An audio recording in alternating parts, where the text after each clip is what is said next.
an open mind, you may be surprised. Yeah,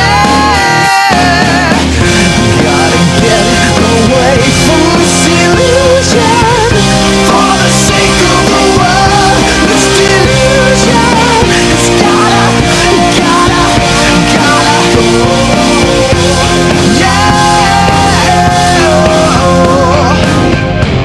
Hello everyone and welcome to the program. The Atheist Experience is live August 15th, 2010. I'm Martin Wagner. Thank you for joining us today. I will be joined momentarily by Russell Glasser. He's on his way. I think he's caught in traffic, but he'll be here. So in the interim, I'm just going to lead in and tell you a little bit about ourselves. This show is sponsored, as always, by Atheist Community of Austin, a nonprofit educational organization promoting positive atheism and the separation of church and state. We have weekly meetings every Sunday at Romeo's. It's a brunch, 11:30 a.m., 1500 Barton Springs Road, except for the first Sunday of each month when we have our lecture series, which is at Austin History Center. And the next lecturer for the first weekend of September, I'm told, is Dr. James D., whom I always enjoy hearing from. So go to the website at atheist-community.org to find out a whole lot more about that. Just information will be posted as we get it in detail, etc., etc. Let's see, other events coming up. There's a whole flurry of them, and they're just all here laid out in front of me. The Nonprofits. Nonprofits Radio is going to be coming back soon at some point. I know a lot of folks have been missing that. Some of us to, shall we say, fill in the gaps while the whole show has been on hiatus for several months, have done a few Renegade episodes. Russell Glasser did one with Lene. I did one about a month or so ago with my good friends, Gia Grillo, Chris Connor. Hi, guys. And who knows, there may be another one before September rolls around, but as I understand it, the plan is that as soon as Matt gets settled into his new place and things are a little bit less chaotic, there will once again be regular bi-weekly, knock on whatever you knock on, episodes of the Nonprofits for fans of that program who've been missing it. So look forward to more news on that score. The ACA Back Cruise is coming up, I am told. Yes, it's slated for Saturday, September 25th at 6 to 8 p.m. And once again, the website will have information about that. So if you're going to be in Austin, in this area, or you just want to make a special trip down here for that, because we are exactly that awesome, we are worth making a special trip for, then pay attention to the website for more details and information about how to book for that and what have you. And there's a Free Thought Convention coming up. Texas Free Thought Convention is hot on the heels of the Back Cruise. That's October 8th through the 10th. And let's see, Happy Hour Dog and Duck, 7 p.m. as always. On Thursdays, after this show, we meet at Threadgill's downtown on Riverside. This is open to all atheists, agnostics, atheist-friendly persons. It's our post-show dinner, where we go and just take a big load off and eat lots of stuff and have social time. And it's we get a pretty good studio audience now every week. We've got some folks here, and they come to dinner after the show with us. It's a great way to meet viewers of the show. So, again, some people have made road trips to Austin just to come and see the show live and go to the post-show dinner. So if you want to do that, that's always open. We welcome people to be part of our studio audience. And then let's see, what else have we? Let's see, the lecture, September, lecture on September 12th, I'm told. Dr. James D. at Austin History Center. Okay. Well, that pretty much does it for the announcements, although you can just, again, check our website, atheist-community.org, for more information about the group. Nonprofitsradio.com is the nonprofits site, obviously, Captain Obvious, and atheist-experience.com, the TV show website. Last but not least, atheistexperience.blogspot.com is the unofficial show blog, which has been a bit inactive for a couple of weeks because I think just lots of us have had other things going on in our lives. I'm going to be posting hopefully again here very soon in the next week, but August has just been a really busy month. But our readers keep it very busy. We have great readers on the blog, so by all means, become one of them. Okay, well, while I wait for my co-host to arrive, just say a few things about the program, what it's all about if you are catching us for the very first time, which is unlikely. But this is a live call-in television show. We are here every Sunday, 4:30 to 6 p.m. Central Time. We take calls from viewers around the country and around the world. And lately there has been some rethinking of our priorities in terms of how we take the calls. A lot of folks, a lot of our regular viewers have been with us for a long time. Hello, all you maniacs in chat. They complain very bitterly when we get just calls who are from folks who are fans of the show. They just want to call up, tell us how much they love us and think we're great and all that kind of stuff. Take it as read in advance that we appreciate all of that praise and all the kudos and all the nice things that you have to say about our program. And understand that what I think makes the program very interesting for most of our viewers, however, is when we get the theists calling up to challenge us, ask us questions, and sometimes it can be really nice, productive discussions. Sometimes you get a little bit of fireworks on the air. But otherwise, if you just want to call us and give us words of support and praise, what have you, our email at tv@atheist-community.org is ideal for that. You don't have to just bog the show down, tie up the phone lines, where someone may be calling with something really interesting and sort of vital to talk about. And it doesn't always have to necessarily be theist callers, although we do prioritize our theist callers when they get online. Sometimes atheists will call in and they'll have a really sincere question and a very real problem that they want dealt with. And I thought briefly I might talk a little bit about one of those while we're waiting for the calls to line up, and we'll get the number on the screen here in a few minutes. We're waiting for Russell to valiantly fight his way here. One of the most common subjects that we hear from with our atheist viewers and from people who write us in at the email address has to do with the subject of how do I come out to my family? How do I deal with, I'm an atheist now, but my parents are very strict Christian fundamentalists, or they may not even necessarily be that strict Christian fundamentalists, but they're Christian enough that the idea that they're suddenly going to be confronted with their child coming to them and saying, or even their adult child coming to them and saying, I'm an atheist and I don't believe in all this God stuff. That can be a source of real tension and real strife in a family. There he is! Just ran right and look at him! Hello everybody and welcome to another perfectly ordinary episode of the Atheist Experience where nothing unexpected has happened whatsoever. Well done. Anyway, as I was saying before, I'm telling folks about the emails that we get from people asking about how to deal with from their families. How do you deal with your Christian family if you need to come out to them? And because there's a show today and you're on it. You are lucky that I'm actually not currently on a plane coming home from California, which I was That would be scheduled to awesome do this weekend. because you could do the show like from your smartphone camera and we'd patch in or something. Yeah, except I have like a really cheap phone that has no smart capabilities whatsoever. Well, that's fine. But what do we say? A problem that a lot of young atheists have, and we get this email quite a bit, and in fact we've had a couple in the last few days from viewers who write in and they say, my family's really Christian, and but I'm atheist and I'm having doubts. How do I come out to my family? How do I talk? How do I tell them about this? And this is, we can give a lot of different perspectives on this question, can't we? Because, for example, you've been a lifelong atheist. Yes. You've never really had, you're several generations of atheism in your family. Most of us came from a theistic background. So, sorry. You Warcrafting on the... No. Now, let's see. Dude. You were Warcrafting, which is why you're late. I didn't You know were that there was a show wowing, today. and you didn't... You were playing World of Warcraft. I wasn't. You didn't know you were supposed to be on the air. Intervention time. Oh, great. Great.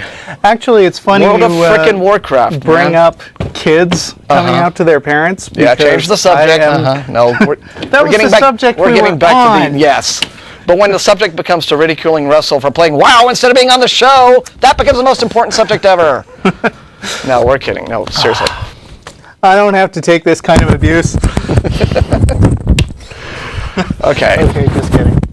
It's all hijinks at the ACA. Yes, so what do we say? What do we do? Live TV with all volunteers. Tell you. No. Yeah, but I mean, I've never had to deal with atheist parents, except that right now I'm in the middle of some dealing with atheist parents-in-law. Okay. And it's got something to do with why I'm not on a plane from California today, but that is a well, boring that's not a story. thing that you need to go into Yeah. details about. But I've been thinking about this a lot, and I was going to do a blog post about it. Mm-hmm. I was also, but and I so never we could really all do get several. into it. Yes, we could. It'll be fun. We can all do one. Okay. But one of the first pieces of advice that I was thinking about doling out in my great wisdom was be patient. Enlighten us, Yes. Martin. Be patient and compassionate. That's the first thing. Sure. Because, okay, inasmuch as, depending upon how fundamentalist they are and how emotional and intolerant they might be about suddenly being confronted with a godless child, you have to realize they are the ones caught in this deep-seated delusion. Mm-hmm. And they have the thing that is difficult to overcome. You don't necessarily. I mean, you're thinking this thing through, you're thinking about your identity. They have essentially absorbed their religion into their lives, and it is very, very different for them to think in any sort of context that doesn't involve the religion at its root. And so they're going to be upset. They may very well be deeply emotional. It'll be a fraught situation. You need to just try to show patience with them, especially if they get really, really horrible. The worse they get, the nicer and calmer you need to be about the situation, because ultimately, creeds, beliefs, ideologies aren't worth tearing a family up about. And one of the things that I think is very insidious about religion is that it has that capacity to break families up, to split up these bonds. And so I would say, first off, determine what if you're worried about this as an issue to begin with. Clearly, what you want is to keep a relationship with your family going. Right. You want to have a good relationship with your parents, brother, sister, whoever you're having conflict with. So you get to realize right out of the gate, okay, whatever is going on here, it's not worth losing my relationship with this person, this family tie. Even though we deeply disagree about the belief system, we can have a meeting of minds. It's just going to be harder work for them. But at the same time, depending on how old you are, there is a limit to the amount of stuff that you have to take. I mean, parents would like the opportunity to shape their kids' lives, and with some parents, the goal is to get them to be an independent person and flying out on their own, because that is the hallmark of a successful parent. But with other parents, there are grievances that are so bad, and bear in mind that religious parents are people who believe that their kids who believe that non-believers are going to a place of fire and damnation and torture forever.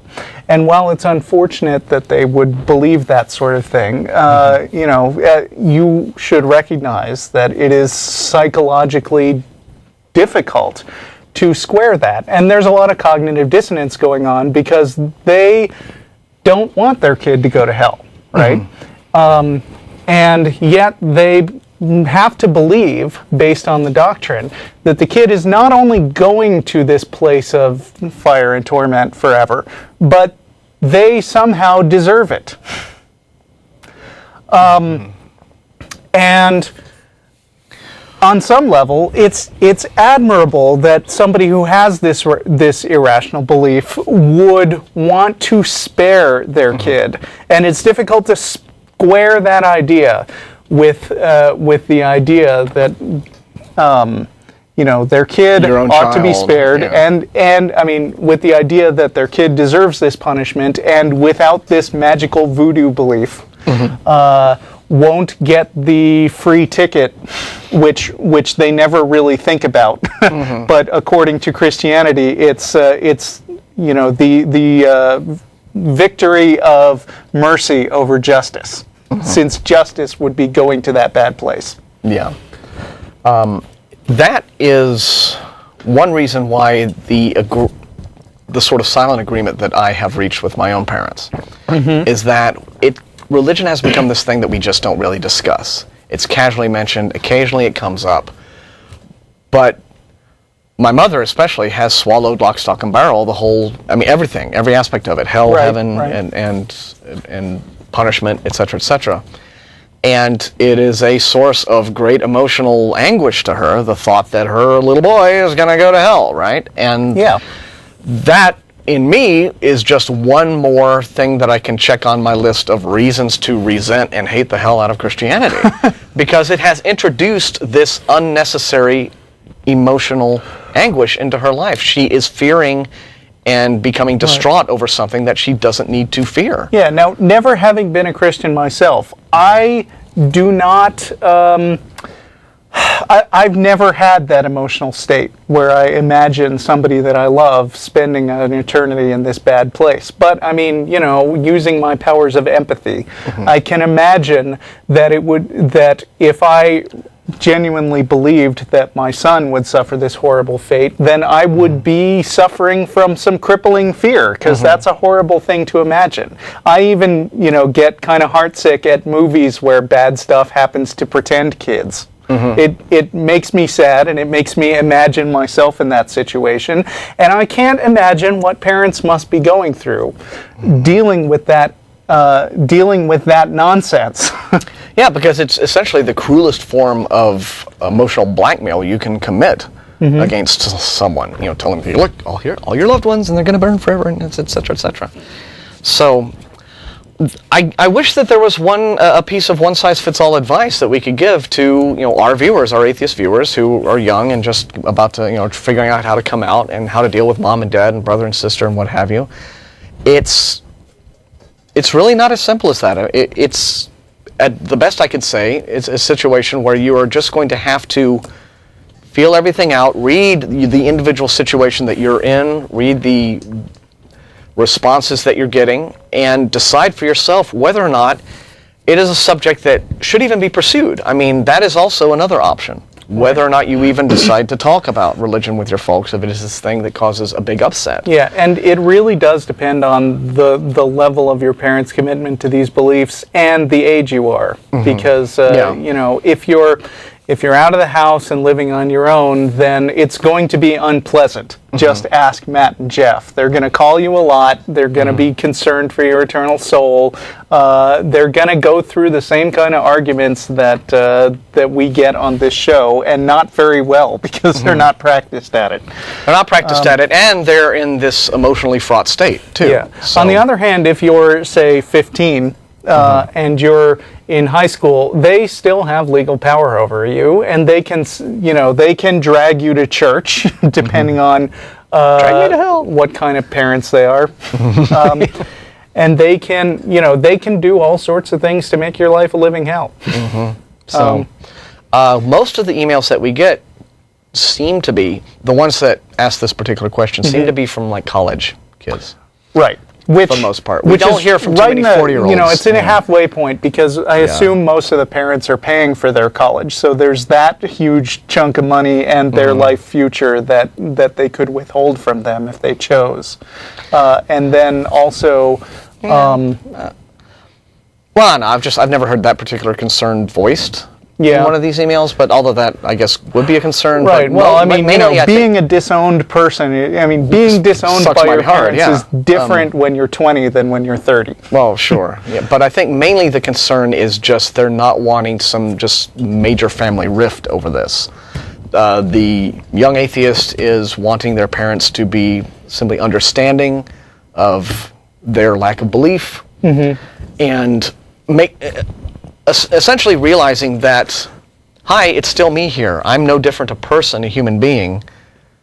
Except now I'm dead forever. Except that I don't believe in God, and according to you, I'm, you know, going to go like a fire. But I'm still me. I still have the same likes. I still have the same personality. The same things still make me laugh, make me happy, make me sad. Right. You know, I still like softball if I was playing softball. All of these, I'm still the same person that I was, and suddenly being godless is not going to transform me overnight into, you know, Buffalo Bill from Silence of the Lambs or something. So it's just going to be a situation that you'll have to feel out on your own. I mean, it's wonderful if there's just a one formula that people could deal with in terms of bringing their families on board, or at least assuaging those fears. But there's really not, because everyone's different. Everyone has their different emotional marks that they have to hit. Yeah, of course the answer we have when we get these emails is we never do have an answer, do we? No. Because, I mean, we can sit here and philosophize and tell you to see things from your parents' perspective, but, I mean, you know, it's gonna be rough coming out to your parents at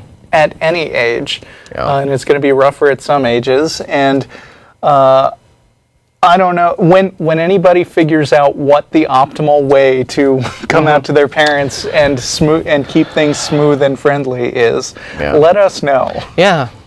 Although, again, sometimes I've spoken to some folks and friends of mine have told me that they ended up being very pleasantly surprised that a parent did not have. Yeah, and some parents eventually become atheists. Maybe I mean, didn't Dan Barker's whole family, his brother anyway, eventually become an atheist? Yeah, possibly. I don't know. I haven't followed his life too closely. Yeah, I think. Well, I mean, I read his Losing Faith. Losing Faith. Yeah, and he's got a recent one, Godless, which I think has all the good bits of losing faith in faith and some new material. So, all right, that's a good one. Okay, well, if I were you, I would. Shall we? You're sitting in the host chair. Yeah, I would go straight to line 3. You want to do that? Yes, let's do. Yeah. This will be Ray in Denver. Hello, Ray. Hello. Hi, you're on the air. Thanks for waiting. Yeah, no problem. How are you guys doing? We're doing great. Fine, thanks. Okay. I have a question for you. What do you guys have to gain by doing this? By doing the show?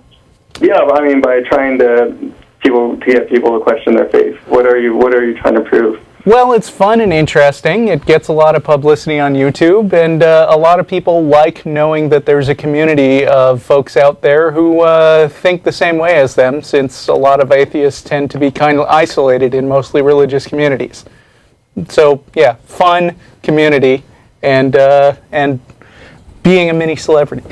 That about covers it. Martin, anything else? Mini well, yeah, we're here. Yeah, we're here to as an outreach to atheists, as Russell said, and because we enjoy talking about this stuff. Yeah, and we do live in a very religious culture, and we think that, well, perhaps our side of the argument isn't presented in the media that much, so we're here to do that. Okay. Well, I have another question. You're always looking for evidence.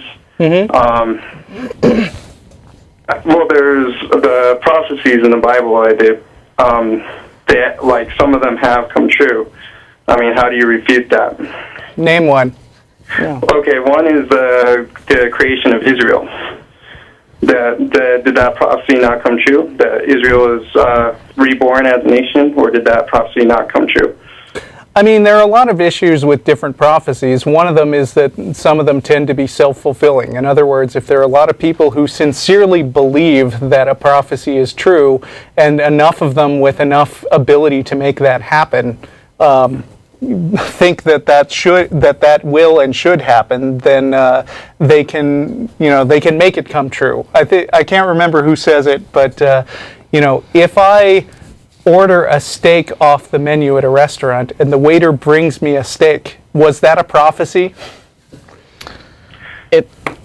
I find it fascinating that the way in which prophecies are continually brought up, and yet I look at the history of, say, Christian evangelism in the last few decades, and there have been and still are very, very prominent figures in Christian evangelism who have made prophecy their business. You get guys like Hal Lindsey, and then there are guys like, you could just rattle them all off. Falwell did a little bit of this, Pat Robertson, probably John Hagee in San Antonio. These guys are all about prophecy. They're all about, here's what the end times are going to reveal. The Bible is prophesying this, that, and the other thing. Hal Lindsey wrote a book in the 1970s that ended up becoming the very best-selling book of the 1970s. It was called The Late Great Planet Earth, and it discussed how in the mid-1980s, according to biblical prophecy, I think the Russians and the Chinese and a whole bunch of other countries who were countries we didn't like at the time were going to invade Israel. Like the Russians were going to come in from the north, and somebody else was going to come in from the east.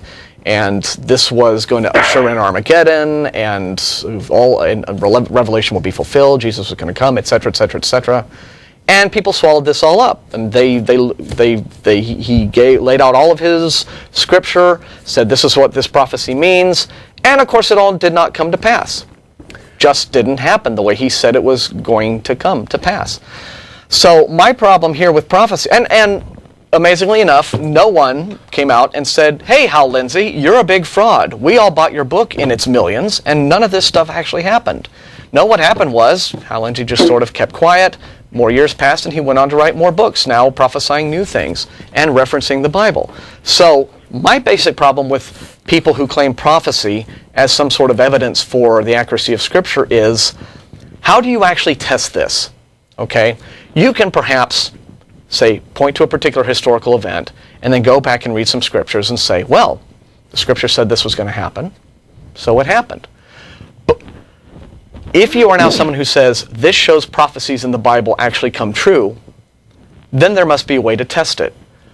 So how do you pick a particular prophecy and test for it? That was one of the major prophecies, though. That would right, but the thing is, and did it pass, or did it not pass? Did that prophecy come to pass? The thing is, when you make lots and lots of prophecies and then are able to cherry pick some of them, like for instance, every year in tabloids, you get hundreds of people. You get a lot of ostensible psychics predicting hundreds of events, most of which don't come true, and nobody ever comments on them afterwards.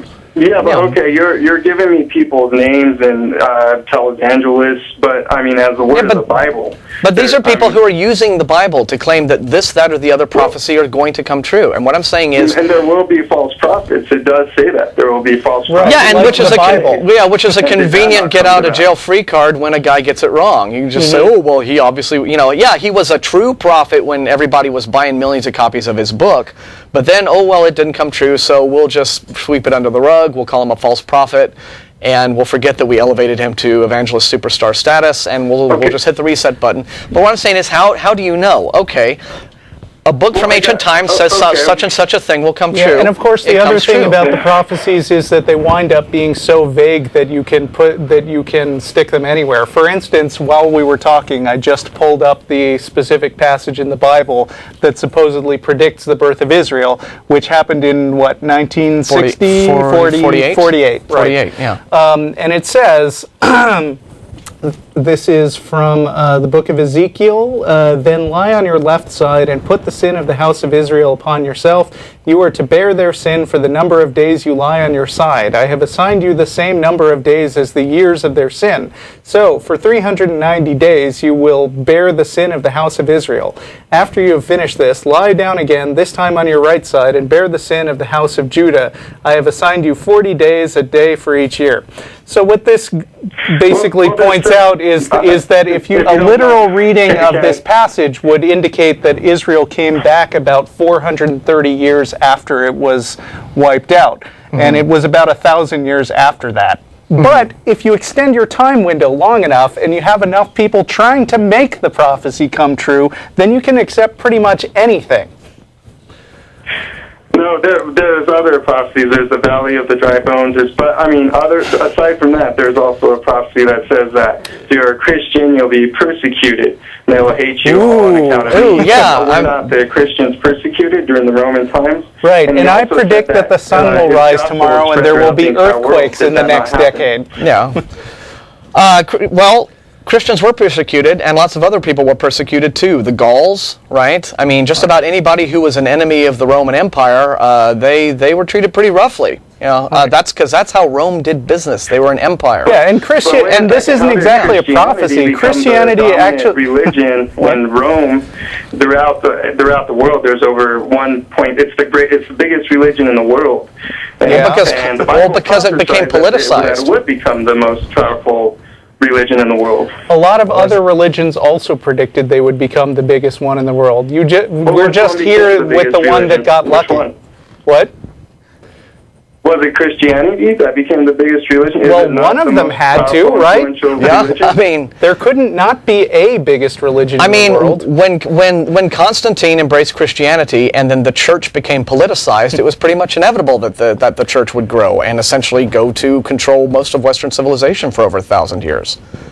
Yeah, I mean, that was when, I would be more impressed that this was some sort of a result of prophecy if there had been in Scripture, because presumably this book was written by an all-knowing, all-powerful God just working through men, that if some passage in the Bible had specifically stated there will be an emperor by the name of Constantine, and he will rule the Roman Empire during these years specifically, and on this particular date he will have a vision, and as a result the church will come into power on this particular date, and we will list names and we will list very specific things. Yes, I mean, I would be very impressed that this was more of a prophecy, of divine prophecy, because otherwise, when you have a belief system that is held very devoutly by a growing number of people, and they know that these prophecies are in their Scripture, well then, if you know a prophecy is going to happen, and if you really believe in this book, and if you believe the prophecy has to happen in order for certain things to come true, like Jesus returning and us all being raptured away, maybe you'll do things to make that happen. I mean, so yes, it is entirely possible that there are prophecies in the Bible, just as there could be prophecies in other books, that will be made to come true simply because devout believers will see to it that those prophecies happen. So that's one reason that you may see a fulfilling of prophecy. Now, in terms of the creation of the state of Israel, though, yeah, that happened, but how can you know? How can you test? How can you reverse engineer this whole prophecy process and say, yes, this came about specifically as a result of this prophecy, and not for any other reason, like, political movements at the time. I mean, how can you isolate the prophecy and say this is the cause that this thing happened? There were no other causes present. Well, the Bible says if it comes true, that my word is true. So if the Bible, it came to pass. You can say it's a self-fulfilling prophecy, but at the same time, all these Christians were persecuted, and he said they will be persecuted because of my name. And it came to pass. There was no Christians. But just a minute ago, you weren't listening earlier. Prophecy come to pass. So that doesn't really make any sense. When that book was written, Christians were already being persecuted. That's not a prediction. That's just saying the thing that's happening now is going to keep happening. No. Jesus himself said how much they persecuted me. Jesus said it in a book. Jesus said it in a book that was written by people about 30 to 70 years after he died. That was already plenty of time to go back and retroactively. I mean, the earliest gospel that we have a record for is Luke, and that's at least 80, 70. And besides, just a minute ago, you were bragging about how Christianity is the biggest and most powerful and most influential religion in the world. So when it's convenient to you to point out that Christians are persecuted, you point that out. Well, and then when it's convenient to you to point out that it's the biggest religion ever. It would be persecuted, but it would grow to be a powerful religion. Oh, I see. First that and then the other. Okay. So at the beginning, yes, and it's still persecuted even today. It's the most persecuted. Oh, you're also persecuted. Oh, I'm sorry. Oh. Tell the atheists some more how life is unfair to Christians. Yes. Let me ask you this. Why is I think your atheism, it's going to be short-lived. It's short-lived because what you guys are looking for is basically fireworks and special effects. I'm looking for fireworks and special effects. He said they were asking him for a sign, and he said, I will give you no sign, but only a wicked and adulterous generation asks for a sign, but you will have no sign because he said the only sign that will be given to you is the sign of Jonah. Let me ask you something, Ray. And special effects. But what does this have to do with? Do that on a whim. Well, what do special effects and fireworks have to do with evidence? Okay, because let me get into. There's a prophecy even about these days. Here's one. Back to the prophecy. Wait, stop. Before you make your own prophecy, are you willing to make it? Are you willing? This is directly from the Bible. This is not something I'm making up. Okay. Are you willing to specify a time frame? Is what I'm wondering. Because you're not. Right. That's my point. Look, scoffers wonder and perish. For I'm going to do something in your days that you would never believe, even if somebody told you. Okay, bring it on. What is this thing, and when is it going to happen? That is going to make our atheism short-lived. What is this big? What is this? In the last days, many scoffers will come, and they will say, "Where is the second coming that you?" All right. And the answer to that question is: How long ago? Fathers died. Everything goes How long ago? Since the beginning of the world. How long ago was that prophecy made? It was made. That's my point. It was made a long time ago. Okay. Has it come true yet? Has it come true? What? Has it come true? Has it come true? Yes, it has. I mean, What? on this What? show, Wait, we're when? You talking said something about your last shoppers. days. When did the Earth end? Hello? Okay. I'm still waiting. Apparently, the proof happened, and to shut up all the scoffers, and apparently we missed it because we were busy looking for fireworks and special effects. Yeah, but my point being... So the advent of CGI marks the beginning in movies, Ooh. marks the beginning of the end of days. No. Apparently. But my point being, and I'm sorry we lost Ray, but I mean, we gave him half an hour, practically, Yeah, or well, 20 minutes. I was just, waiting for him to come up with something other than the Bible Right. says, the Bible says, But the Bible proves the Bible. My proves the point Bible's being, true. this prophecy was supposedly made like 2,000 years ago, and it hasn't happened yet. Yeah. And I would call that a failed prophecy. Yeah. But the great thing about believing in prophecy is that even if it never happens, there's still a loophole, which is that you can could just say, still happen. oh, it'll happen 1,000 Yeah. years in the future. And what I wanted to ask... And if it doesn't happen, you don't know. Well, specifically the question that I wanted to ask Ray before we lost him was, what about the prophecy that Jesus himself makes in the Gospels, where he says, you will not taste... He's speaking to his disciples and telling them essentially that the coming of the kingdom of God on earth, in other words, everything that is supposed to be coming with this last days, etc., this is going to happen in their physical lifetimes. Right. I mean, that Jesus says this very explicitly in the Gospels. He says, you will not taste death, or something to that effect, Okay. before all of these things come true. So, and yet here we are 2 millennia later, and, well... Yeah, you'd See, call the that a failed scoffers- prophecy, but then, some guy comes along in the early 1900s and he says, oh, well, the Earth's going to end this year. And then World War II happens and he's like, see, vindicated.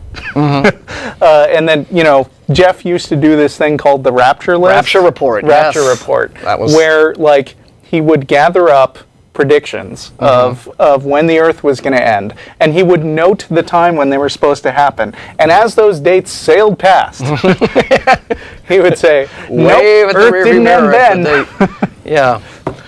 And those slowed down rather markedly once the year 2001 hit. Right, that's true. Darn it. Just, Yeah, and, Those it's... people quietly slinked away. And yet, people will still continue to claim that prophecies come true because they're able to count the hits and ignore the misses. Confirmation bias in action. Well, sure. Yeah. Okay. Well, All then, Daniel has been waiting a long time. So Okay. we will. Daniel, Hello, on line Daniel. one from San Diego. You're live on the air. How you doing? Daniel? Daniel? Daniel? I predict that Daniel Hello? Daniel? will answer us. Hello? Are you there? Daniel? Hello? I'm not Daniel. You're not Daniel. No. Oh, no. You're I'm a someone false else. prophet. That's fine. Well, Sorry. they didn't. Who are you? Oh, you know why? Because I'm looking out of order of the numbers, and Oh. they have it backwards. Control room. Yay. Okay. We're sorry, Daniel. You are Clifford in Chattanooga, aren't you? Yes. Okay. Clifford. Hello. I'm going to have to Let make me my handle the question really buttons. I quick. fail. I what- fail at button pushing. So, hello, Clifford. What's up? Okay, my phone's dying, so I need to make a question really quick. Okay. I've been noticing sort of the effects of postmodernism on religion and sort of science, and you have a lot of evangelicals sort of rejecting this postmodernistic idea, but I've always seen postmodernism as a sort of way to try and justify one's belief in something, regardless of evidence that there's no real objective truth and you can believe what you want to believe. But I just wanted to ask what you guys thought about postmodernism and its effects on religion as a whole and sort of the realm of science. I am totally with you. In fact, I hear evangelists all the time railing against postmodernism, saying there's no such thing to people as truth with a capital T anymore.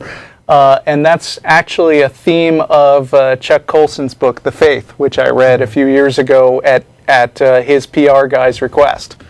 And I said, it seems to me like what you are lamenting as this capital T truth, which is not respected, is the ability to believe what you want, regardless of any evidence to the contrary.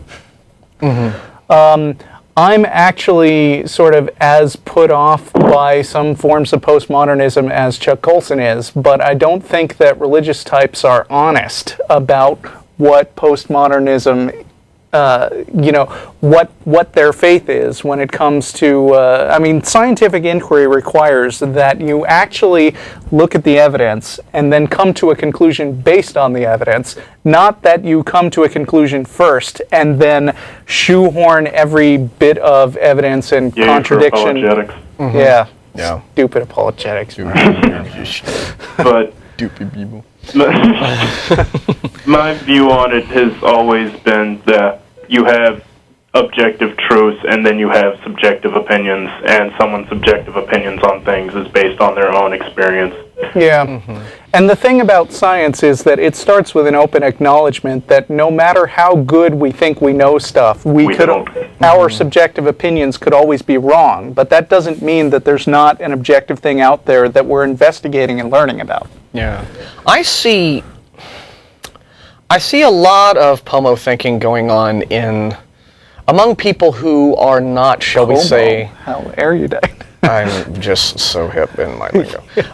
Among people who are not, say, religious in the traditional sense, perhaps not, say, fundamentalist Christian, but they tend to be more along the lines of the sorts of people who describe themselves as, quote-unquote, spiritual but not religious. Yeah. And this seems to allow for this kind of vague floating through your philosophy and your worldview, in which you don't really want to commit to things. And on the one hand, while I do think that it's certainly a dumb idea to commit to an idea and then hold fast to it whether it's right or wrong depending on what the evidence shows, I still think at the same time there is reason to have good convictions about a particular idea if there is strong evidence to back the idea up, or if you at least can argue well for the idea. In the absence of evidence, you can at least defend your position. And this whole kind of mealy-mouthed, well, I'm okay and you're okay, and if that this is true for me and that's true for you sort of thing frustrates me no end, and I tend to see it among the non-traditional spiritualist types, the folks who are into the woo and all of that kind of thing. Not so much your church-going Christian type. Yeah, well, in my humble opinion, both... Why be humble on this show? We're not humble. We're arrogant. In my arrogant opinion... Oops, he lost us, so we'll just... wow, it's an epidemic of drop calls today. It's fine. Well, he warned us about that. Sit so we tight, can keep, Daniel. We'll get to you next. We'll keep answering you. But in my arrogant opinion, both fundamentalist Christians and,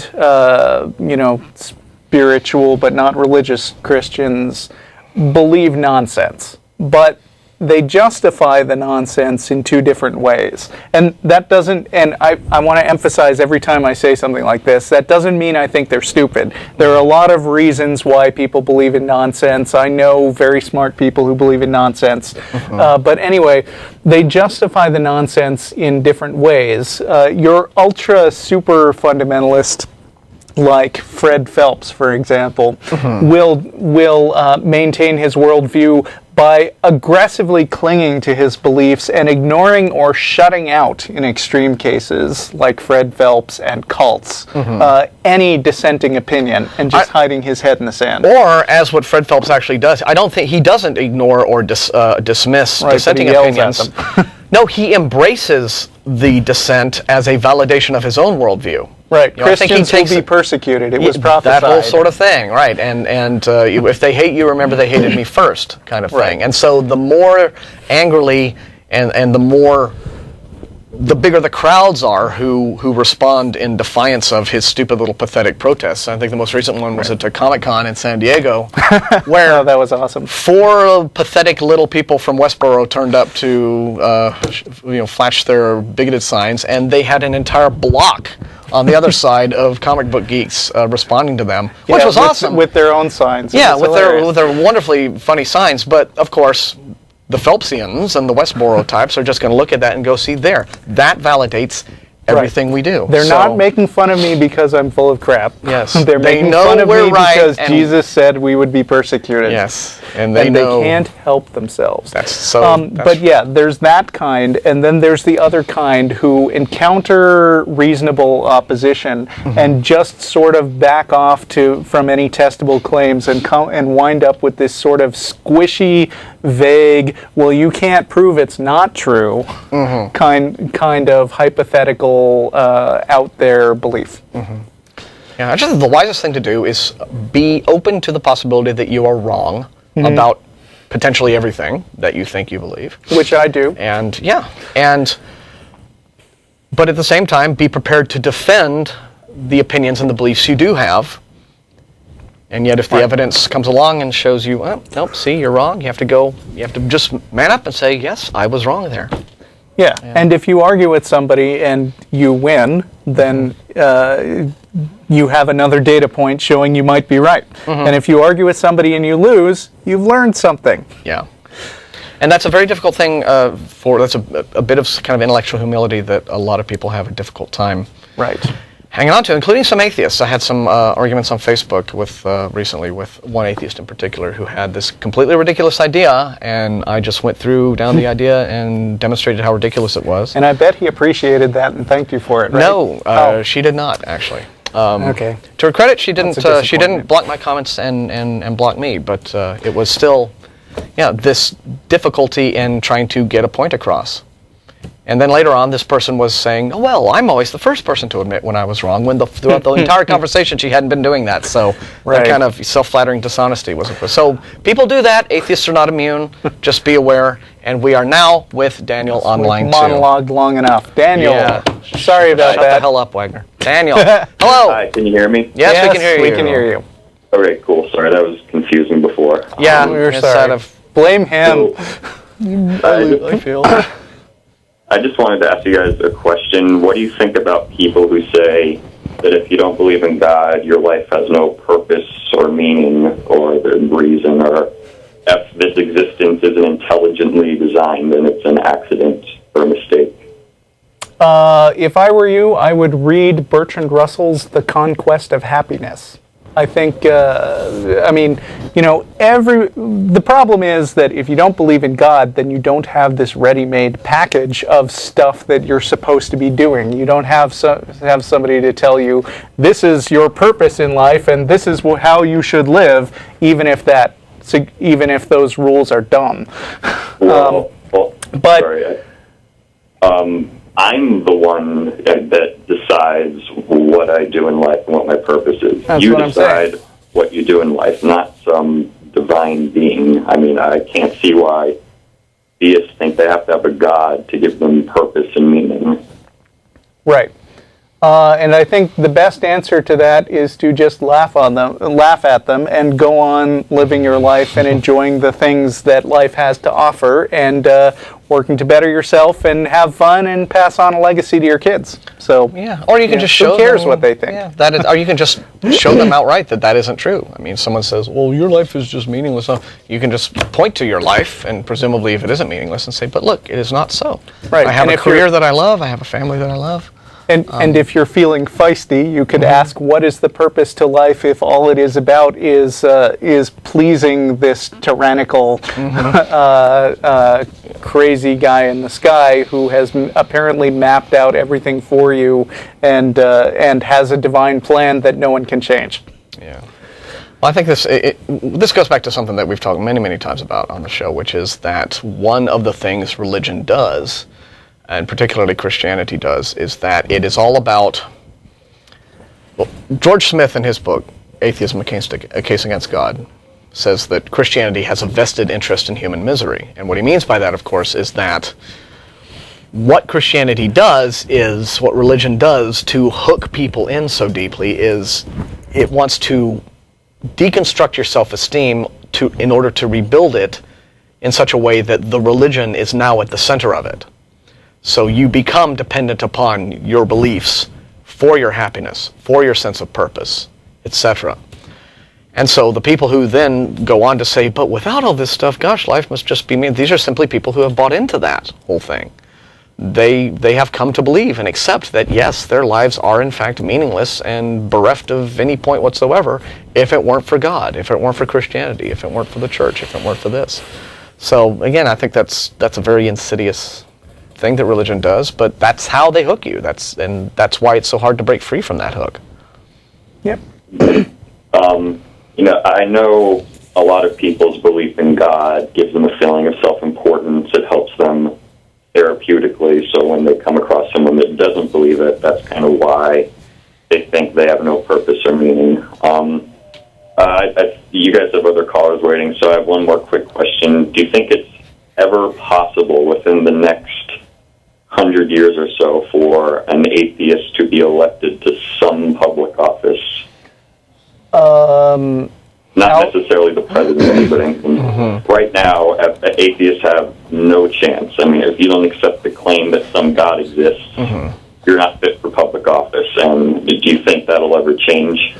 I'm going to say outlook cloudy, ask again later. Yeah. But then on the other hand, I will cheerfully do what the Christians do and say, sure, 100 years from now, an atheist will be elected president. No, at some point, but this is how you do prophecy. Wrong, try and hold me accountable. This is how we do the prophecy. We don't set a time frame. We just say it will happen. Yes, and then, eventually. And at a certain point, right? Well, never say never, right? But here we are now on the cusp of possibly... if the court case goes well, we may very soon have nationwide same-sex marriage legalized, and this was certainly not something that would have been imagined even remotely possible as recently as a decade ago. So we have an African-American president. This was not something that people would have thought possible long ago. So I'm pretty sure there will be a woman president before there is a gay or atheist president, but I don't know which of the other two will come first. I'm going to hold you to that prophecy. Yeah. So, right. I mean, who knows? Eventually, maybe. Yeah. Just attitudes do change. So. Okay. Yeah. I mean, right now there's people who have this superstition, and if anyone else doesn't buy into it, they're not comfortable with having that person make decisions for everyone. Which is, I think it's unfortunate, because whether you believe in God or not has nothing to do with, you know, how good or bad of a person you are, or what kind of a public servant you'd be. Look, I'm pretty sure that I've heard of at least one country that has elected their national leader who does not believe in God. Australia, the new Prime Minister of Australia. Yeah, Australia has an atheist. So, I mean, I believe. We have empirical evidence that it's possible in some places. So the real question is, when is America's national attitude going to catch up to the rest of the world? Yeah. Or when is the rest of the world going to catch up to super progressive Australia? Although, again, she just disappointed a whole lot of people down there by coming out against the same-sex marriage thing. So, that was, there'll be probably her own other presidents. So, but still, yeah. So anyway, yes, we both prophesy that it will happen at some point. Okay. Well, we're not non-profits. I'm going to let you guys move on. Okay. Well, thank you for your call. Yeah. All right. Martin, before I came in, did you manage to get out any announcements? I did, actually. Okay. Oh, great. I read them from the computational device thing that's sitting right there. Amazing. Isn't it great? Tell me of this new technology. Well, you see, you push buttons and you make it go. Okay. And did you mention that we will be meeting at Threadgills on Riverside? I remembered that, because that's a thing we do. Yes. Okay. Well, just in case people need us to say it again, at about 6:30, we'll be at Threadgills on Riverside Drive in South Austin. Ooh. So, yeah, and for those of you just listening to the audio, we were just pointing at the address popping up on your screen. Yes. But if you weren't watching live, remember to come to Threadgills sometime, and you can look it up on the website. Mm-hmm. All right, so we're going to go to Michael in San Diego, and I think this is going to be fun, too. Yes. Hello, Michael. Hey guys, how's it going? Pretty good. Great, glad to hear that. Glad I was able to get through. There's like a million things I'd love to chew your brain about, but just the one for now. Have you ever heard of the work of Richard Feynman, I guess his name is? Feynman. I'm a big fan of his, actually. Awesome, so awesome. I'm not a preacher and I'm not a scholar. I'm just a regular guy, looking out, trying to get some sense out of it all. But one of the things I wanted to I guess, pick your brain about would be basically his research in vacuum energy, and where by our traditional means we would say there should be nothing there, but exponential energy comes out of that. And then a follow-up to that, if you have any ideas about kind of what that means, the omnipresence of it, the fact that it was around before matter, potentially, and that, the difference between, the different atoms that we have is just the vibrational frequency of that, and then how that might relate to consciousness from your perspective. I'm not sure I followed all that. First of Yeah. all, you do know that Richard Feynman described himself as an avowed atheist, right? Yeah, which I am as well. Okay. But despite that, like I don't like to be the kind of guy to say that I know anything. Neither do we. I'd like to be awesome. Yeah, I'd like to be open. And just since that's something I've personally kind of been struggling with lately, for someone who's been of the opinion that there is no God whatsoever for a number of years at this point, to learn that there is a presence that underlines everything else, it literally is the fabric of everything in the known universe, that is omnipresent, that doesn't necessarily rely on, the time aspects that we feel nowadays, everything is bound to. Just how maybe I can feel about that, or maybe if I can learn someone else's perspective. There aren't a whole lot of atheist folks that I feel comfortable talking to out here. This environment's super conservative, and it really feels like an awkward place to be an out atheist. You looked like you wanted to talk. Well, I was simply going to say, assuming that we're in this conversation, we are even remotely describing this in an accurate way, and I am looking over at Mark Lowy, one of our fine members, who is also a physicist himself, and has written a graduate level textbook on quantum mechanics. He, assuming that this description is accurate, if there is this sort of underlining force, whether it's the Higgs boson particle or whatever you want to say, that is omnipresent throughout the universe, well, why anthropomorphize that thing, right? I mean, there seems to be this immediate temptation to sort of say, oh, well, maybe that thing is God, or maybe this unknown ineffable force is the deity that everyone's. How can we now say that there's no God when there's this stuff? Well, it is natural, I think, among people to want to understand the universe we live in our own terms, which is why we anthropomorphize things. And I think that this is where gods come from. Going all the way back to the dawn of civilization, if you thought that the sun was some god riding his chariot across the sky, that was a way to put these things in the universe that you didn't really have the data to understand properly yet. You put them on your own terms, and so you put a human face on this stuff, and it makes it comprehensible. So all I can say, we're both non-physicists here, right? So just talking as regular guys, I would say until we know more about what science can actually tell us about these particles or this material, what can we say about it other than it is stuff that is under study? And beyond that, why attach a label like God or anything else to it until we know more? I mean, if somebody was coming at me from a theistic perspective saying, how do you explain this? My answer would be, I don't know, what does it have to do with God?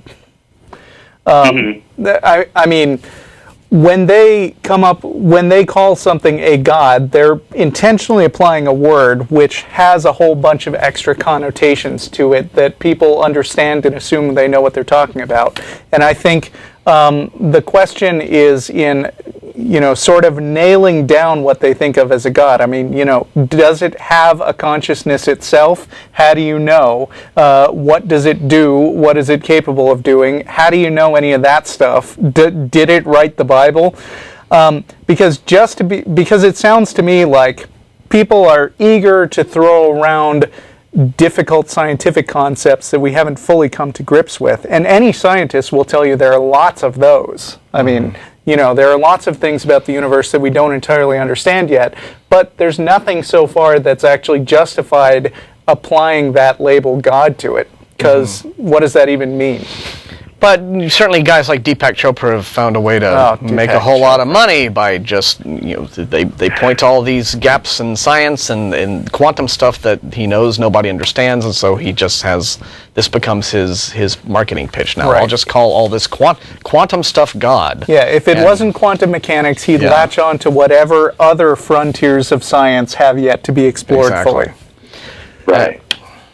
And then I guess just the only other thing that I was really wondering about as it pertains to that, I don't want to put a face on it, and I think that's part of the problem is that too many groups have tried to put a face on it, and you really can't.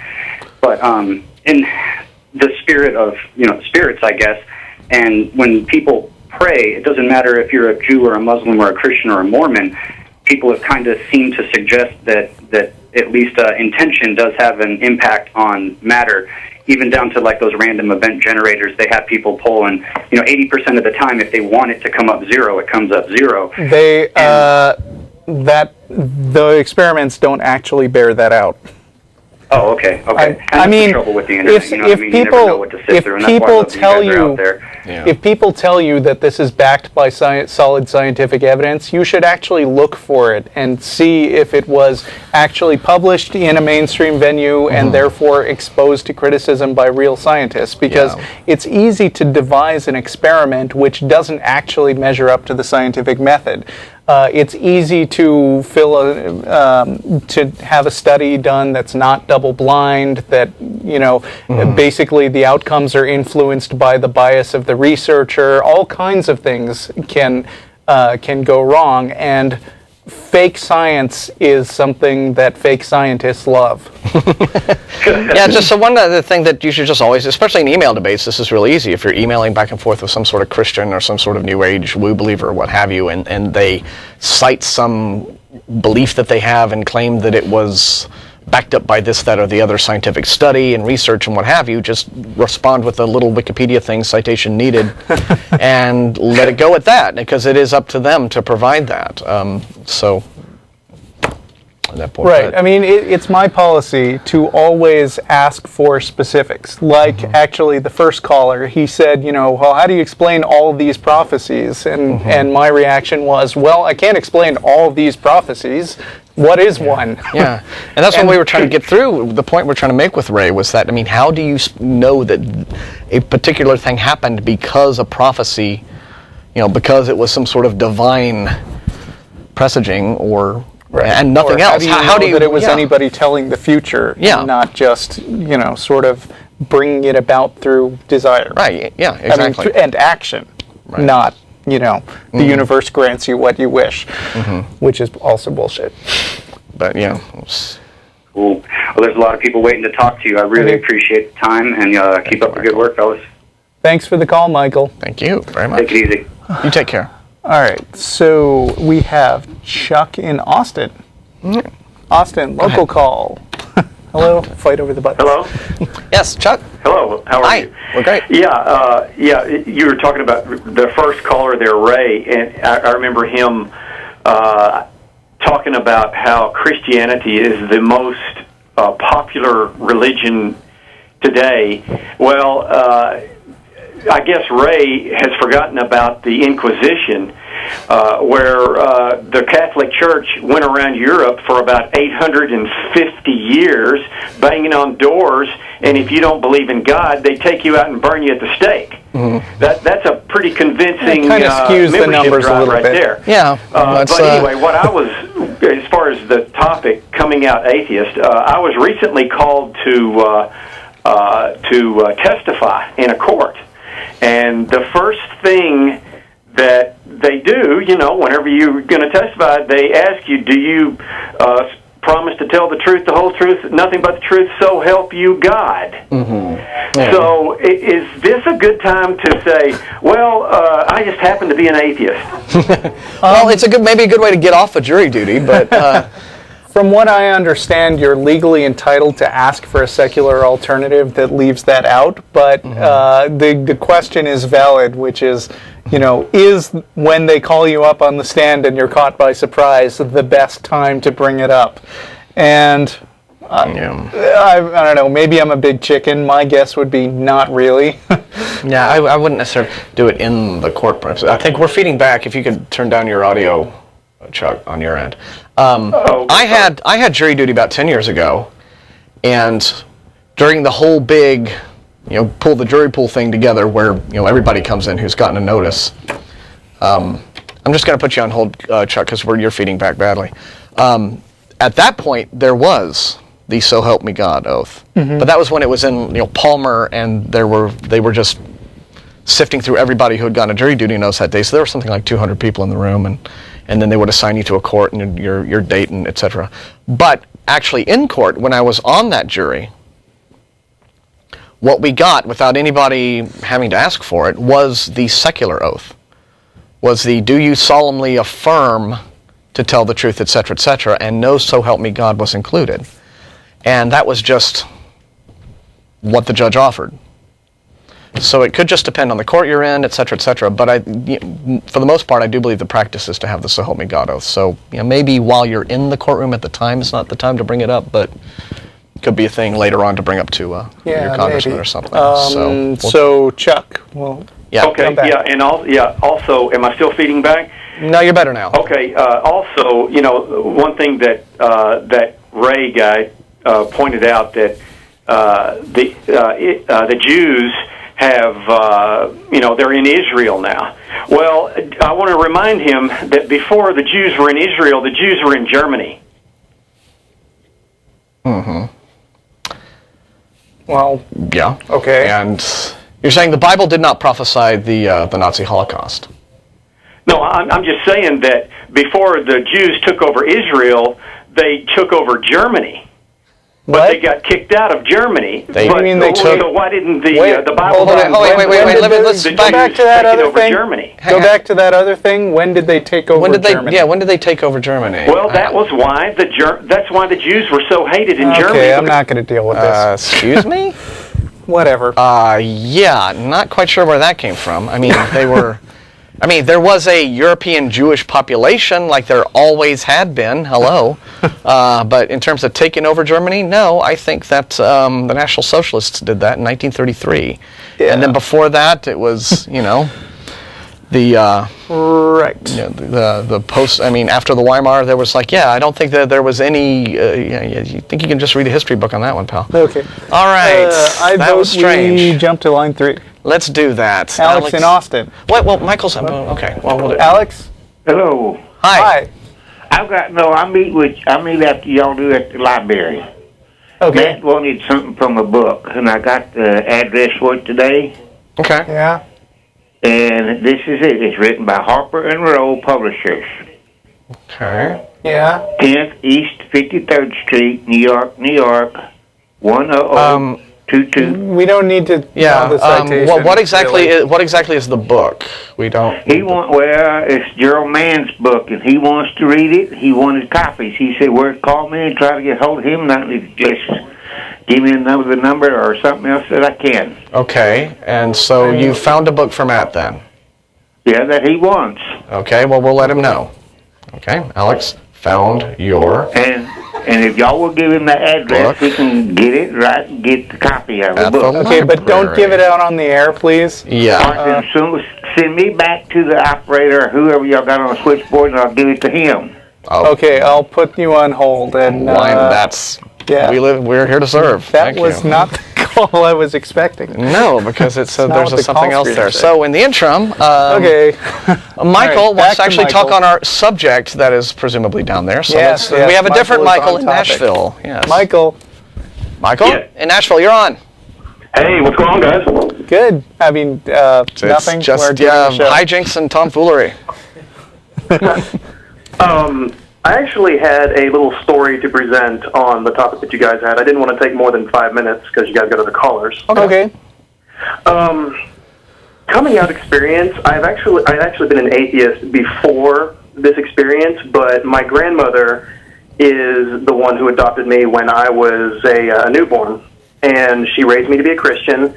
And from age 4 all the way to age 15, let's say, just Christian, she had me watching this at-home show, but, whatever. Anyway, I began questioning my faith at around 16 and wasn't really believing at 21, and then I became, I did a lot of studying like Matt did, and I didn't talk about it to my grandmother, and eventually just got to the point where she kept trying to shove these stories of the Bible down my throat, and it's like I'm sitting there thinking to myself, Mom, I know this stuff, okay? So one day I finally just got back at her and said, look, it's not real. And that's blunt, but yeah. Okay. She snapped. This woman, this is an old lady, okay, 70 years old. She snapped. Her face turned red. Tears were streaming down her cheeks. She was screaming at me. She was in my face. She was telling me, you're going to hell. And I was scared. I seriously was scared. I thought that she was going to strangle me for a second. And the main point that I'd like to bring up is there's no real way to inform anybody that, it's quote-unquote safe to come out around your people, or your people, your family, whatever. Mm-hmm. Yeah, it sounds like in your situation, taking the less blunt approach would not have made her any less reactionary. How's your relationship with her now? The relationship's okay. I wrote her an email, apologized, and that was it. She still knows that... How long ago was this? This was a couple of weeks ago, actually. Oh, okay. So the wounds are still fresh. Kind of. I think there's still some glass being walked on, but, Yeah, well, the thing is, I know a lot of people now who have had to have this coming out thing, and it seems to me that there is not one story that did not involve a significant amount of conflict and heartache, but there's also not one story, except for yours, because it's not done yet, that in the long run didn't sort of settle down into, grudging dealing with it. Mm-hmm. Yeah, this is why, the best we can tell folks who write us in, and I guess your experiences seem to confirm this, is that there's really no big one-size-fits-all piece of advice to give. You just kind of have to read what's going on in your own sort of family situation, and sometimes their family dynamics are going to be such that you just can't. But you said what you said out of a sense of frustration that, she was just hammering you with this stuff. And as Russell pointed out before, there's a certain limit that you reach when you kind of say, all right, look, meet me halfway on this. But it's very hard when someone is that. Religion is not about meeting anyone halfway. And so when someone has been that absorbed into it, you're going to get that kind of, and you're going to see a side of a loved one of yours that you're not going to like very much. But this is why I say to folks, okay, if you can't be compassionate and patient, at least be understanding that they are the ones who have this really debilitating delusion to overcome, and they're the ones who are having a hard time with this. So not have compassion and empathy. Yes, while you punch them. Yes. Right, and the whole empathy thing is, I've tried to understand why she believes what she does, and the belief in a God and that all the things in the Bible happen. She believes the Bible word for word, and I just can't believe it. Seriously, unicorns, demons, angels, gods. Zombies. Come on. That's stuff that you find in games like World of Warcraft, Russell. Hey now. But the overall point is I stopped believing because, like, the atheist community tries to, I don't say tries to get out there, but the general idea... They can't read it. Oh, well. It says pone. Go on, we're listening. Yeah, sorry. But, I try to understand her point, and reality is difficult. It can be, and religion's a way, I guess, to cope with that. But I just kind of prefer reality, really. That simple. Nice place. The very idea, that just knowing that she was in my face screaming at me just kind of just broke something, it felt like. But Well, yeah, what it broke was that family bond, right? That trust, that sense of security that you get, that you're supposed to have, that of all the people in your life who aren't supposed to go psycho and be all up in your face are your family, if no one else. And religion has that power. Religion has that power to just snap families in half like that. So we're sorry, but you sound like you're dealing with it as best you can, and so... Yeah, so appreciate you sharing. Thanks for calling, and good luck with your family. Hey, no problem. Thanks, guys. Okay, bye. Take care. I don't do this often, but we got an email while we were here on the air addressing the first caller, Ray. Because our viewers are exactly that awesome. I know. Yes. Ernest, and I'll withhold his last name, says... Ezekiel 37:21 through 22 says, and say unto them, Thus saith the Lord God, Behold, I will take the children of Israel from among the heathen, whither they be gone, and will gather them on every side, and bring them into their own land. And I will make them one nation in the land upon the mountains of Israel, and one king shall be king to them all, and they shall be no more... There's no king of Israel, is there? No. Okay. But see, you're not interpreting. Oh, I'm sorry. And they shall be no more two nations, neither shall they be divided into two kingdoms any more at all. Mm-hmm. And then Ernest comments, and I'm not going to vouch for the goodness of Ernest's comment because I haven't really processed it yet. The next time a Christian puts this to you, I have a suggested response. Oh, are you a Mormon? This scripture is used all the time by Latter-day Saints to indicate that birth of the church in Rocky Mountains was prophesied. I imagine this will throw the caller off if they are not Mormon, and it will make the point that scriptures are open to lots of interpretation and are used by different people to indicate different things. Yeah. But another thing that those passages also indicate is that this is bringing the two nations of Israel that were at the time, right. It was Israel and Judah, right? Yes. Bringing them together and unifying them, which is not really what was going on after World War II. I mean, that's not what the situation that was being dealt with in 1948 specifically, right? So it seems to be talking about political realities at the time the book of Ezekiel was written, and not about political realities 2 millennia later or more. Right, and did this have, was this actually, I mean, does this actually deal with the creation of Israel that happens in the Bible? I'm not sure, because I'm not sure of the context. Yeah. But anyway, I don't want to speculate. I'd rather go back and read and figure it out later. But thanks to Ernest. Thanks, Ernest. And we have another local caller. Jake is on line 1. Jake? Yes. In Austin. Even though my friend's an atheist, she still worries about this war and why it started and how it started. See, wait, which war? Wait, which one? Because there's a few going on. The war, I think there's still a war in Iraq. Oh, there's that one, yeah. All right. Probably That's Afghanistan, the one too. I was talking about. That's why she's so scared of that one. Mm-hmm. Yeah. Because she has a uncle that's stationed over there. I would be scared, too. Yeah. And, you know, even though she's atheist, she still comes to me for comfort. And wait, and you are not an atheist? No, I'm actually Baptist. All right. Okay.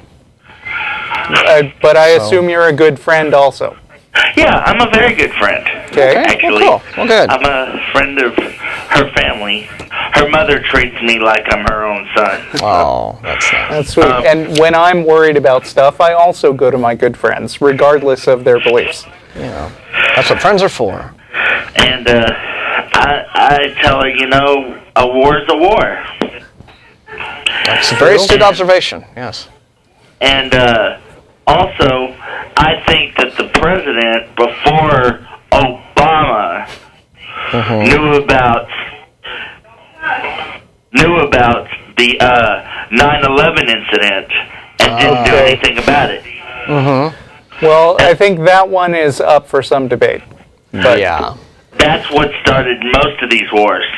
Oh. Okay. Well, I'd put it a little bit differently, okay?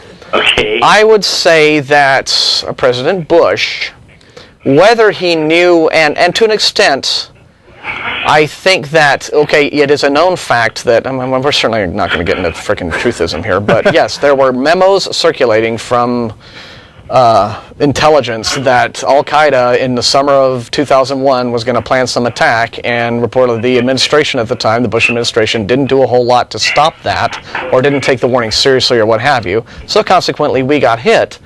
And this ended up being used as the pretext to invade Iraq, which was a country that had nothing to do with 9/11, but which the administration... And was acknowledged by Bush later to have nothing to do with 9/11. But they were wanting to invade Iraq anyway because they wanted to depose Saddam, get a pro-U.S. See, your cat even agrees with me. It's a sort of, So yeah, so there's a complex politics going on there, but... Getting back to the original thing, yeah, I mean, certainly your friend is worried about her uncle, and so we're glad that you're there to, you know, be a friend to her and all that good stuff. So hopefully her uncle comes home safe and sound, and we get this stupid war over with. And I had an uncle. How do I say this? I had an uncle that used to work in the Pentagon, the one that was hit. Yeah, as opposed to the other one, right? And I wanted to know if, I mean, he's already dead. I already know that. There's no getting him back. I'm sorry to hear that. Right? I'm sorry to hear that. Unless Christianity is true. But And I'm like, you know what, Bush can do, you know, even though he's out of office now, he can do whatever he wants, or so he thinks. Okay, he can think that. That doesn't make it a reality. Yes, let's hope that that is not the case, shall we say? I mean, I hope it's not the case. No. Yeah. 'Cause Okay. So did you have a question for us concerning your friend? Actually, yes. Okay. How do I tell her without, you know, hurting her feelings, saying that her uncle will possibly come home? Well, I mean, you don't know that. I mean, it's nice and comforting sometimes to make up an answer which the person wants to hear and is comforting, and a lot of people are happy with that. But it's a question of how much you value accuracy over making someone feel good about themselves. Yeah, I would say maybe the better thing to do would be to just be there to listen, to be someone who listens when she just needs to talk and needs to vent. Yeah, because when people are worried about stuff, they don't always want you to either tell them what they want to hear or or fix stuff for them. Sometimes they do just want you to listen. Yeah, so, that could just be all she needs. Just to... That's what good friends do. And just a reminder that her uncle's a very brave man, and he is, and she should be very proud of him. Even though the war is nothing to be proud of, at least he's serving and he's out there risking his neck. So, she can at least be proud that in knowing that she's got a brave man for an uncle. Of course, of course. So, all right. Well, so anything else? No, I appreciate your help, though. Yeah, well, thank you, Jake. Thanks for calling. Yeah, you take care, and our best wishes to your friend, too. And her uncle. Likewise.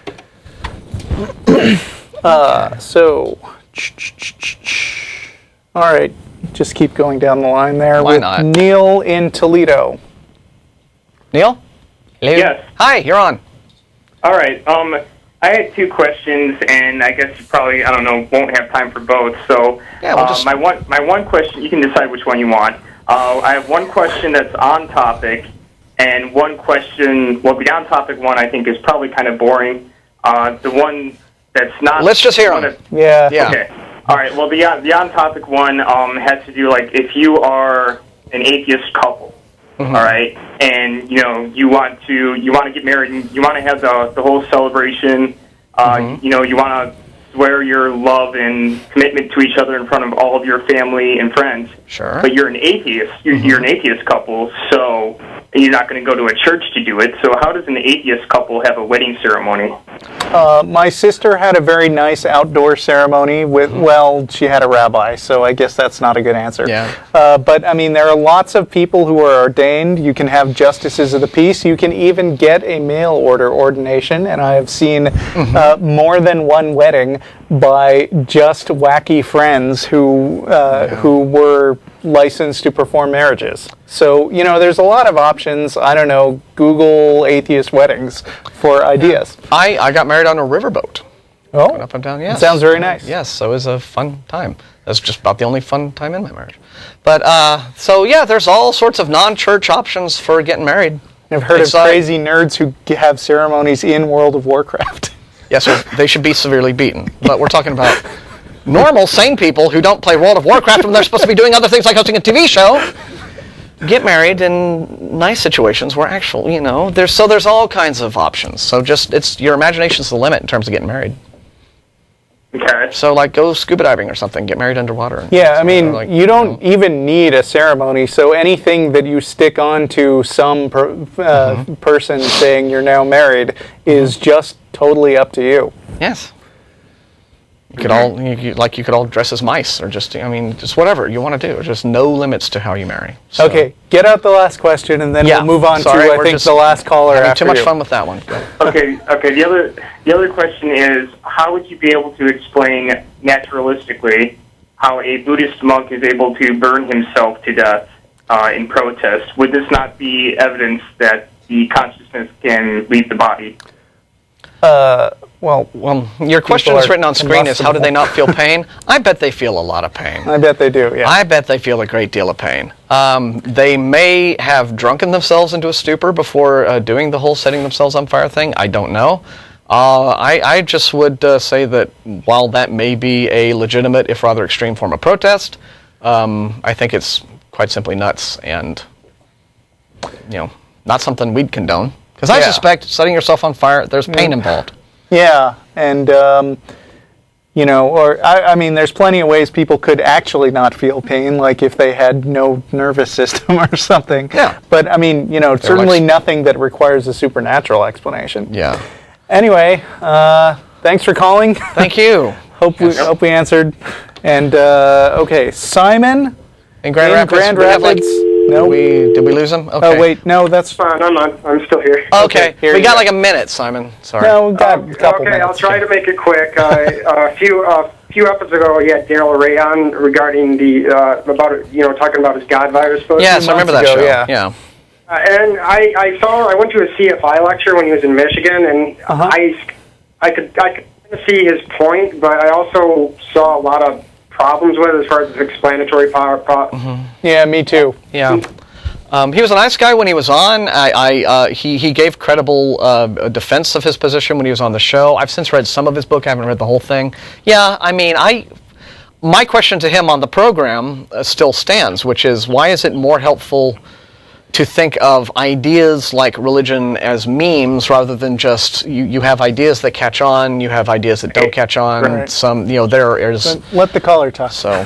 And I had an alternative suggestion. If I have enough time, I'll try to make this incredibly brief. Okay. I had the misfortune of working at GNC for about 3 years, which they sell a lot of homeopathy and a lot of BS, and it took time as I learned about it and went to like Stephen Barrett's Quackwatch website, realized it was all pseudoscientific bullcrap, and I quit. Mm-hmm. But in the process of working there, I saw so many very strong, almost identical, if not identical, parallels between snake oil and religion. Right almost to the letter. For example, a lot of it was creating an imaginary problem or finding a real problem. And, of course, discrediting the experts while you're at it, like scientists in modern medicine, and offering a BS cure for it. And it seems to me religion, if not all of them, has found a real problem, death, and are selling a BS cure for it and trying to make systems that make you dependent on that religion. Do you see what I'm saying? Yeah, I do. If you go to... there's some websites and stuff regarding that. The MDs, non-profit websites, the MDs are devoted to it, and you go right down the letter. Right when I quit, I actually said, I can't do this. I've researched this, and there's enormous amounts of peer-reviewed research that says this is all nonsense. Mm-hmm. Well, and his response was, well, if you believe in it, or the other one was, well, you can't read about that stuff too much, or you'll start believing it. Yeah. The thought process is exactly the same. Yeah. Well, if you can sell somebody hope, you've got a sale. Right. So. They're also similar in the fact that both of them make a lot of money for the people who position themselves right. Very true. Very true. Anyway, we're done. Out of time. So thank you for the call. Thanks. Good observation. Thanks to our great crew. Meet us at Threadgills in a little while, and it's been a blast. And thanks. A memorable program. Bye. Bye.